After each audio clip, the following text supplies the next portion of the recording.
ধন্যবাদ। আজকে আমরা মাশরুম তুললাম। মাশরুম তোলার পরে আমরা এখন এখানে অলরেডি কিছু ফুলকপি দিলাম, পেঁয়াজ দিলাম, দুইটা কাঁচামরিচ, গোটা কাঁচামরিচ একটা দুইটা দিতে পারেন যে পরিমাণ মতো। তারপরে একটু রসুন দিলাম, একটু জিরা দিলাম পরিমাণ মতো, অল্প। হ্যাঁ, তেল, সামান্য একটু তেল দিয়ে এটাকে হালকা একটু ভেজে নেবেন। ভেজে নেওয়ার পরে ইনশাল্লাহ আপনারা খাওয়ার সিস্টেম করতে পারবেন এবং খাবেন। এটা যথেষ্ট হেলদি ফুড। খাওয়ার ভিডিও অবশ্যই আরও ভিডিও বানাবো। আপাতত এই ভিডিওটা দেখুন, পরে ভিডিও আবার বানাবো। ধন্যবাদ। বিসমিল্লাহির রহমানির রহিম। আজকে আসলে আমার ডায়েটে আছে, ভাত আছে দুপুরে, ডিম এবং মাশরুম। আসলে মাশরুম আমার খুবই পছন্দের একটা জিনিস।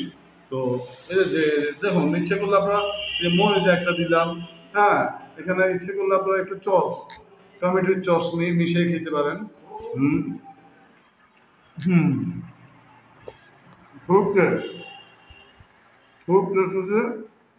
এই যে আপনার মনে করেন মাশরুমের প্রথম থেকে খাওয়ার নিজে রান্না করেন, খান, এটা শরীরে বিভিন্ন রকমের উপকার হয়।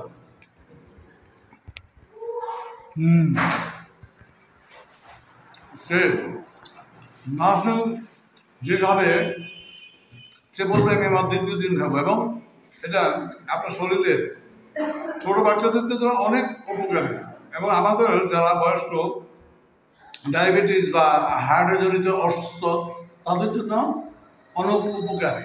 কোলেস্ট্রল থাকবে না, হার্টের ব্লক মোটামুটি অনেকটা উপকারী হবে, এবং ডায়াবেটিসও নিয়ন্ত্রণে আনে। তো আমরা ভবিষ্যতে আপনারা মাশরুম খাবেন। তো আমার মতো যে দেখুন, আমি ভাত কম নিলেও আমি মাশরুম নিয়েছি, সবজি বেশি নিয়েছি, খাচ্ছি। ধন্যবাদ। তাহলে সবাইকে আজকের জন্য বিদায় নিলাম।